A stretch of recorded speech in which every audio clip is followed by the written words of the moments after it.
नमस्कार, मैं हूं संजय शर्मा। आप देख रहे हैं 4 PM न्यूज नेटवर्क। राजस्थान में के क्या होगा, इसको लेके तरह तरह के अनुमान लग रहे हैं। राजस्थान में रिवाज रहा है कि 5 साल बाद सरकार बदल जाती है।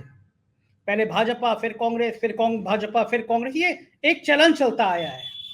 मैं गया राजस्थान में अपनी टीम के साथ, गांव गांव में घूमा, शहरों में घूमा, ढाबे पे रुका, तमाम लोगों से बात करी। अजमेर गया, पुष्कर गया, भीलवाड़ा गया, उदयपुर के कई जगह गया। लेकिन राजस्थान में पहली बार देखा, मैंने वहां सीनियर जर्नलिस्ट से बात करी, पहली बार देखा चुनाव बहुत फंसा हुआ है। कोई बताने को तैयार नहीं। और दो बड़े पोल आए, उन्होंने चीजें और उलझा दी है कि क्या होगा। मैं नहीं जानता राजस्थान में क्या होगा, लेकिन एक पत्रकार ऐसे हैं जिन पे मैं बहुत भरोसा कर सकता हूं, जो राजस्थान में रहते हैं, जयपुर में रहते हैं, पूरी दुनिया में उनके लेख छपते हैं। पूरी दुनिया अगर राजस्थान की राजनीति को समझना चाहती है तो वो उनसे पूछती है कि चल क्या रहा है राजस्थान में। तो मैं सीधे उनके पास लेके चलता हूं और उनसे पूछता हूं कि आखिर चल क्या रहा है राजस्थान में। अनिल शर्मा जी, बहुत बहुत स्वागत है आपका। ब्रह्मा विष्णु महेश बता सकते हैं और अनिल शर्मा बता सकते हैं राजस्थान में चल क्या रहा है। मैं तो संजय जी वैसे गोता लगा गया, आप बीजेपी का कलर पहन के बैठे हो आज, तो हाँ, मेरे आज समझ में नहीं आ रहा। मुझे लगा कि आज हो सकता है कि कुछ लहर सी दिख रही थी। मैंने वो देखा आज तक का शो कि मध्य प्रदेश में 150 सीटें, तो मुझे लगा कि मैं भी आज थोड़ा कलर वलर चेंज कर लूं, थोड़ा भगवा कलर कर लूं। तो राजस्थान में क्या भगवा कलर चलेगा या फिर कुछ भगवा कलर को झटका लगने वाला है, केवल अनिल शर्मा जी बता सकते हैं। ईश्वर तक अपना कॉन्टेक्ट हो नहीं पाता, तो भाई हमारी तो पकड़ अनिल जी तक है। तो अनिल जी बता दीजिए, राजस्थान में कल किसकी ताजपोशी की तैयारी चल रही है, क्या माहौल है। संजय जी, पहली बात तो मैं बोलूंगा कि किसी को नहीं पता, मतलब इंक्लूडिंग मैं बोलूंगा जो टॉप लीडर्स है बीजेपी के, कांग्रेस के, वो खुद ही फोन कर करके हमारे से पूछ रहे कौन जीतेगा कल। मतलब जब कैंडिडेट को नहीं पता या उनकी जो ऊपर की लीडरशिप है, टॉप लीडरशिप है, उनको नहीं पता, तो मैं क्या बताऊंगा आपको। मैं तो खुद ही, जिस दिन ये एग्जिट पोल आए तो पहले ही कंफ्यूजन था, इन्होंने कंफ्यूजन और बढ़ा दिया। इन्होंने ऐसे फिगर दे दिए जो मेरे को समझ में नहीं आता। आपको याद होगा इंडिया टुडे एक्सेस जो पोल है, वो शायद इनको 96 टू 106 ऐसी कुछ सीट दे रहा है और बीजेपी को उससे कम दे रहा है। ऐसा ही टुडे चाणक्य पोल जो है आपका, चाणक्य वाला, वो पोल भी इनको मेजोरिटी दे रहा है। बाकी सारे पोल कांग्रेस को नीचे दिखा रहे हैं। मेरा मानना ये संजय जी, जिस तरह की यहाँ पे कैनवेसिंग हुई, कैंपेनिंग हुई बीजेपी के द्वारा, मुझे वो बड़ी बिखरी बिखरी लगी। बीजेपी की कैंपेन ऐसी लगी जैसे आपने चालू करा कन्हैया लाल से। कन्हैया देखा ये नहीं बिक रहा, अब क्या करें, तो आ गए आप गुजरों पे आखिर में आते आते। और गुजरों में कौन? सचिन पायलट और राजेश पायलट। अरे भैया, राजेश पायलट, सचिन पायलट को आपको लगा ये मौका अच्छा है, 7% गुजर वोटर हैं, इनको पकड़ लो, सेंधमारी कर लो गुजरों में। कोई बड़ा मुद्दा अशोक गहलोत के अगेंस्ट में नरेंद्र मोदी भी खड़ा नहीं कर पाए राजस्थान में। आप देखिए, अगर उनको बोलना था तो ये बोलना चाहिए था इनके स्कीमें फेल हैं, कहीं नहीं बोल पाए। स्कीमों की कोई काट नहीं थी आपके पास में। तो मेरा मानना ओवरऑल ये है कि दोनों में जो कंपटीशन है आपके, क्योंकि हर 5 साल में रोटी बदलती है, आपने शुरू में कहा, मैं इसको अंग्रेजी में बोलता हूं पेंडुलम स्टेट, एक बार इधर जाता है, एक बार इधर जाता है हर 5 साल में। पिछले 25 साल में तो हमने देखा है। इस बार ना इधर गया ना इधर गया, बीच में खड़ा हो गया पेंडुलम है ना। बिल्कुल, मैं इसको और डिस्क्राइब कर देता हूं मैं लोगों के लिए। पहले भी करा था, आपको याद हो तो। राजस्थान वो स्टेट है जहां पे रेत बहुत है। अगर आप जैसलमेर जाएं, बीकानेर जाएं, तो हमारे यहाँ बालू, रेत, जो भी आप बोलना चाहो, जब आप सिक्का टॉस के लिए उछालते हो कौन जीतेगा, वो सिक्का फंस जाता है सीधा खड़ा होके। अब उसकी हेड भी दिख रही है और टेल भी दिख रही है, ये पता नहीं सिक्का किधर पलटेगा। पर मेरा मानना यह है कि बीजेपी कोई बड़ा मुद्दा अशोक गहलोत के अगेंस्ट पर्सनली खड़ा नहीं कर पाए। दूसरी बात ये संजय जी, आप भी गए हो, मैं भी गया हूं, आपने जो पाया, लोग स्कीम्स की बात बहुत करते हैं, बहुत तारीफ करते हैं। स्कीम्स के अलावा वो खास तौर से अशोक गहलोत के चीफ मिनिस्टर बहुत तारीफ करते हैं। आपको लोग बीजेपी में भी मिलेंगे जो ये कहेंगे नहीं, अशोक गहलोत ने काम तो करा है। तो मेरे को ये समझ में नहीं आ रहा, काम करा है, पॉपुलरिटी में सीएम बहुत आगे। अगर कांग्रेस हारती है, अपन एक बात करते हैं, अगर हारती है हाइपोथेटिकली, अपने को नहीं पता, तो क्यों हारेगी? उसका कारण सिर्फ दो है मेजर, आपको बताता हूं, फिर मैं बीजेपी पे आऊंगा। एक कारण तो है ध्रुवीकरण। क्या ध्रुवीकरण कर पाई बीजेपी राजस्थान में? और दूसरा बड़ा कारण है संजय जी, जो मेरे समझ में आता है, वो है कि जो अशोक गहलोत के एमएलए और एमएलए थे, उनके अगेंस्ट या मिनिस्टर से उनके अगेंस्ट एंटी इनकम्बेंसी इतनी भारी थी कि लोगों ने उनको वोट नहीं दिया। वरना अगर आप मेरे से पूछे संजय जी, अशोक गहलोत के अगेंस्ट में कोई एंटी इनकम्बेंसी नहीं थी, सीएम के अगेंस्ट कोई एंटी इनकम्बेंसी नहीं थी। सीएम सबसे पॉपुलर नेता बन के उभरे हैं राजस्थान के। और यह बात भी मैं बोल सकता हूं कि अशोक गहलोत हारे या जीते, उन्होंने राजस्थान में अपना, अंग्रेजी का वर्ड है, हिंदी मेरे को इक्विवेलेंट नहीं आ रहा, इम्प्रिंट छोड़ के गए, आपके निशान छोड़ के गए। अपना निशान उन्होंने छोड़ दिया राजस्थान में कि अशोक गहलोत जैसा भी एक चीफ मिनिस्टर हुआ था। अब लोग इसके बावजूद वोट नहीं देते, तो दो ही कारण है, मैंने आपको बोला, ध्रुवीकरण और एमएलएज और मिनिस्टर्स के अगेंस्ट एंटी इनकम्बेंसी। अब आता हूं मैं बीजेपी पे। अगर बीजेपी हारती है तो क्यों हारती है? पहला कारण यह है कि बीजेपी इसी सोच में डूबी रही, अरे 5 साल में तो सरकार चेंज होती होती है, मेहनत क्यों करें। जब उनको लगा ये तो अशोक गहलोत का यहां पर तो स्कीम्स का बहुत फायदा हो रहा है, तो वो जागे, उन्होंने ध्रुवीकरण करने की कोशिश की अलग अलग बेल्ट में। कितना सक्सेसफुल हुए ये कल पता लगेगा कि सक्सेसफुल हुए या नहीं हुए। दूसरी उनकी बात, उनको ये समझ में नहीं आया अशोक गहलोत को हम कैसे टैकल करें, कैसे उनको मतलब टैकल ही आ रहा मेरे को अंग्रेजी में, टैकल कर पाएंगे और हम कैसे उनसे लड़ाई करें, ये उनके समझ में नहीं आया। तीसरी बात, कोई बड़ा मुद्दा अशोक गहलोत के अगेंस्ट में एक्सेप्ट फॉर जो उठाया कन्हैयालाल, भ्रष्टाचार और महिलाओं पे अत्याचार, ये 3 मुद्दे थे जो उन्होंने उठाए। क्या वो लोगों तक मुद्दे पहुंचे या लोगों में अभी भी अशोक गहलोत की स्कीम भारी है, ये अपने को पता लगेगा, मान के चलिए आप, जब रिजल्ट आएगा तब। पर मैंने आपको दोनों की कमजोरियां बताई, दोनों में कहां कहां कमजोरी थी और कहां दिक्कत पिछड़ सकते हैं। पर अगर ध्रुवीकरण नहीं हुआ तो मैं मानता हूं, अगर ध्रुवीकरण जितना होना चाहिए उतना नहीं हुआ, तो मैं मानता हूं कांग्रेस निकल सकती है। और अगर ध्रुवीकरण हुआ है तो फिर आप मान के, मैं 2 एग्जांपल और देना चाहता हूं, फिर आपका क्वेश्चन लेता हूं। अगर ध्रुवीकरण हुआ है तो मैं मानता हूं बीजेपी अच्छी मार्जिन से जीत सकती है। अगर ध्रुवीकरण नहीं हुआ है तो अशोक गहलोत एक रेस्पेक्टेबल फिगर ला सकते हैं, मतलब 90 से ऊपर, 90 से ऊपर और करीब करीब 105 107 के आसपास का फिगर ला सकते हैं। अनिल जी मुझे ये मेजॉरिटी के लिए 101। बिल्कुल ठीक बात है। अनिल जी मुझे ये बताइए, ध्रुवीकरण की बात अगर मैं कहता हूं तो मैं भी बहुत जगह घूमा। कन्हैयालाल का जहां जिक्र हुआ, एक बड़ा मुद्दा बनाया, प्रधानमंत्री ने कई जगह कहा दर्जी की हत्या मत बोलना। बड़े बड़े सीनियर नेताओं ने वो कार्टून बना के ट्वीट किया जो बहुत आपत्तिजनक था। चुनाव आयोग को एफआईआर करानी चाहिए थी कि एक मुस्लिम वेशभूषा का आदमी है, हाथ में चाकू एक टेलर के गर्दन पे रखा है। इससे ज्यादा हिंसक ट्वीट क्या हो सकता है? लेकिन चुनाव आयोग, मैं बार बार कहता हूँ, इतना नाकारा और इतना नपुंसक चुनाव आयोग मैंने देखा नहीं, जिसको कुछ दिख ही नहीं रहा है, कुछ समझ ही नहीं आ रहा है, कोई कार्रवाई नहीं हुई। उस कन्हैया, जहां कन्हैया जी रहा करते थे, उस उदयपुर में सबसे कम पोलिंग हुई है, में शायद 64% पोल हुआ है, जबकि 74 से ज्यादा 75 76 तक पोल आपके एवरेज माना गया है, वहां 64%। तो कन्हैया, जिसके मुद्दे को पूरे राजस्थान में प्रधानमंत्री जी ने, वसुंधरा जी ने, सबने उठाया, योगी आदित्यनाथ जी ने कई जनसभाओं में कहा, वहां पे अगर पोलिंग इतनी कम हो रही है, ये तो साफ साफ संकेत है कि ध्रुवीकरण नहीं हुआ है।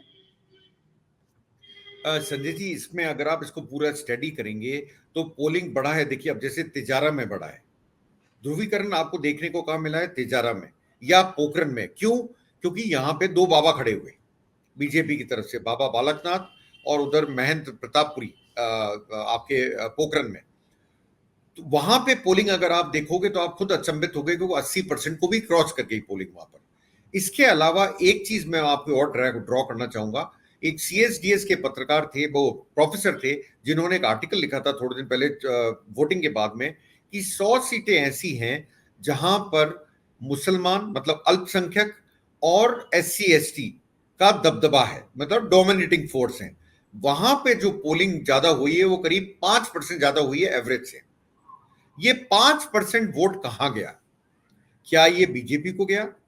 क्या ये वोट कांग्रेस को गया? देखिए एक चीज तो बड़ी क्लियर है, ये तो बोलने में मेरे को झिझक नहीं है कि अल्पसंख्यक तो बीजेपी को वोट नहीं करेगा। बिल्कुल नहीं देगा, एकदम नहीं देगा। मेरा मानना है करेगा भी तो 1-8% हो सकता है वो कर दे। वो तो 1-8% ही काउंट नहीं होता, आप उसको ये मान के चलिए वो वोट नहीं करेगा। उसको 100% ही मान्य नहीं करेगा। तो मेरा मानना यह है संजय जी, अगर ये 5% वोटिंग ज्यादा हुई है तो क्या ये कांग्रेस को गई है? अगर कांग्रेस को गई है तो इसका मतलब है कांग्रेस बहुत आगे, फिर तो कोई रुकावट ही नहीं है। उनका जो आर्टिकल था वो क्वेश्चन मार्क लगा के छोड़ दिया था उन्होंने कि 5% वोटिंग ज्यादा हुई है, जो मुस्लिम डोमिनेटेड, जो अल्पसंख्यक डोमिनेटेड है और जहां पे SC ST का ज्यादा पावर है। इसका एक कारण और हो सकता है, बताओ, ST के एक बड़े नेता बीजेपी से भी खड़े हुए हैं जिनका नाम है किरोड़ी लाल मीणा, जो खड़े हुए हैं सवाई माधोपुर से। तो क्या उनका जो जलवा है पूरे राजस्थान में चला? मेरे को इसमें डाउट है संजय जी। मैं नहीं मानता हूं कि उनका पूरे राजस्थान में चलेगा। हाँ, ईस्ट राजस्थान में जहां पायलट का भी जोर है, वहां हो सकता है कि थोड़ा बहुत उनका भी जादू चला हो, कितना ये बताना मुश्किल है। तीसरी बात, क्या गुर्जरों ने, जो सारा क्वेश्चन लोगों का आके यही होता है, क्या गुर्जरों ने इस बार कांग्रेस को वोट दिया है या नहीं दिया है? ये क्वेश्चन हर आदमी पूछता है, क्योंकि सचिन पायलट मुख्यमंत्री नहीं बनाए गए थे।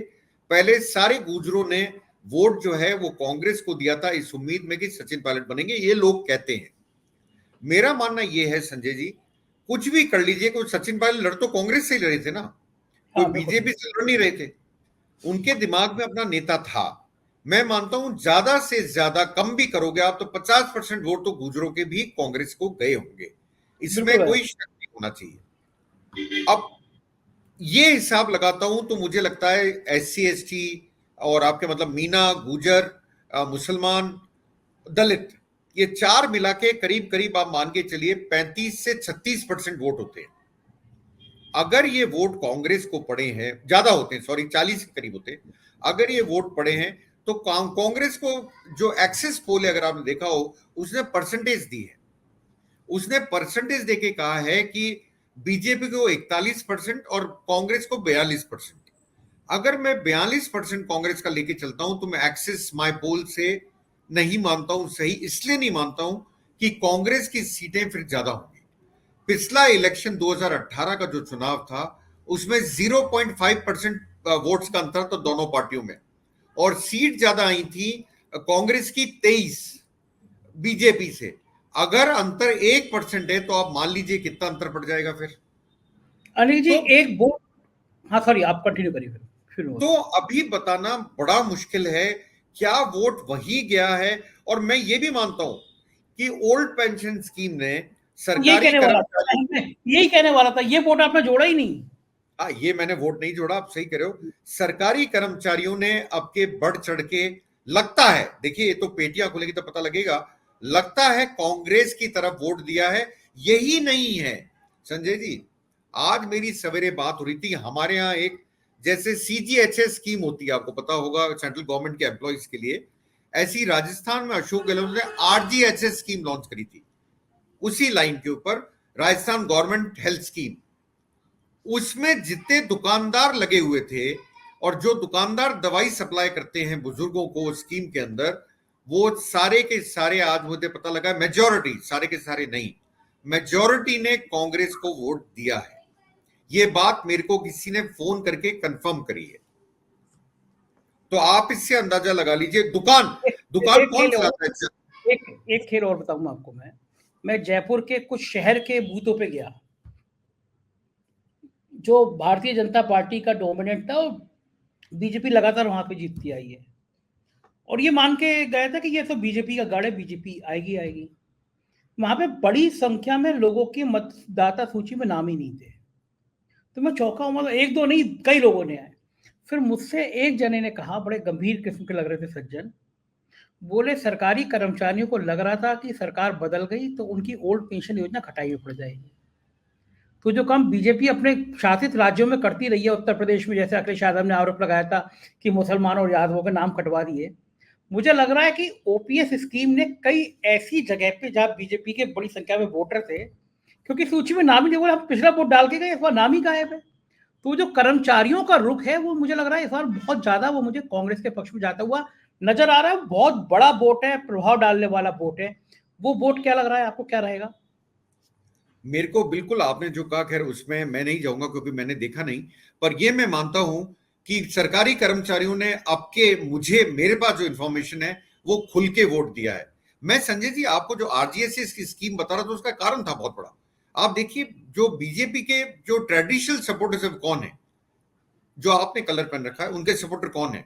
एक तो है ब्राह्मण, एक है वैश्य और ज्यादातर राजपूत राजस्थान में। ये 3 कम्युनिटी है जो दिल खोल के बीजेपी को वोट देती है। ये दुकानदार कौन है जो दवाइयां बेच रहे हैं राजस्थान में? ज्यादातर कौन है? ज्यादातर वैश्य है। अगर इन्होंने अपनी फैमिली को बोला है कि आप कांग्रेस को वोट डालिए, तो क्या इसका अंतर नहीं पड़ेगा? मेरा एक क्वेश्चन है ये। और मेरे को इसमें कैलकुलेशन लगाने का मेरे को मौका नहीं मिला, क्योंकि मैं आज सोच रहा था छुट्टी है तो दाढ़ी भी नहीं बनाई, ऐसे आके बैठ गया आपके पास में कि आज तो आराम करूंगा, कम से कम सोऊंगा आराम से, कल सब परेशान करेंगे मुझे पता है। तो मैंने कहा आज 12 बजे से मेरे साथ है कल आप। तो मेरा ये है संजय जी, मेरा मानना ये, क्या ये वोट कहां गया फिर? ये समझ में नहीं आ रहा, क्योंकि ये खुलेआम बोल रहे हैं और मेरे को फोन पे बोल रहे हैं कि साहब हमें डर है आरजीएचएस बंद हो गया तो हमारी कमाई मारी जाएगी। अल्टीमेटली लोगों ने कमाई की तरफ देखा। अब ये ध्रुवीकरण कितना हुआ कितना नहीं हुआ संजय जी, ये तो देखिए कल पेटी खुलेगी तब पता लगेगा क्या हिंदू मुसलमान हुआ नहीं हुआ। अगर नहीं हुआ तो मैं मानता हूं अशोक गहलोत एक सेफ बैटिंग कर रहे हैं, काफी कुछ सेफ कर रहे हैं। कितने लाते हैं अपने साथ में, कितने विकेट उड़ाते हैं बीजेपी की, ये मैं नहीं जानता। और क्या बाद में अंत में रिजल्ट आता है, जनता जनार्दन है, उनको मेरे से ज्यादा पता है वो क्या करके आए, वो कल 3 तारीख को पता लगेगा। बहुत बहुत शुक्रिया अनिल जी, आपने इतने सफाई के साथ इतनी बेहतरी तरीके से राजनीति समझा दी राजस्थान की। ये थे अनिल शर्मा जी और ये बता रहे थे राजस्थान की राजनीति का हाल। सबकी धड़कनें बढ़ी हुई हैं। क्या होगा राजस्थान में? सुबह 8 बजे से 4 PM को लगा लीजिएगा, क्योंकि 4 PM पर वो अंदर की बातें कल मैं आपको बताऊंगा जो आपने कभी सुनी नहीं होगी। सिर्फ 4 PM को देखिएगा, आपको देश की राजनीति समझ आ जाएगी। चैनल को ज्वाइन कीजिएगा, सब्सक्राइब करिएगा, प्यार बनाए रखिएगा, कमेंट करिएगा वीडियो कैसा लगा। Thank you.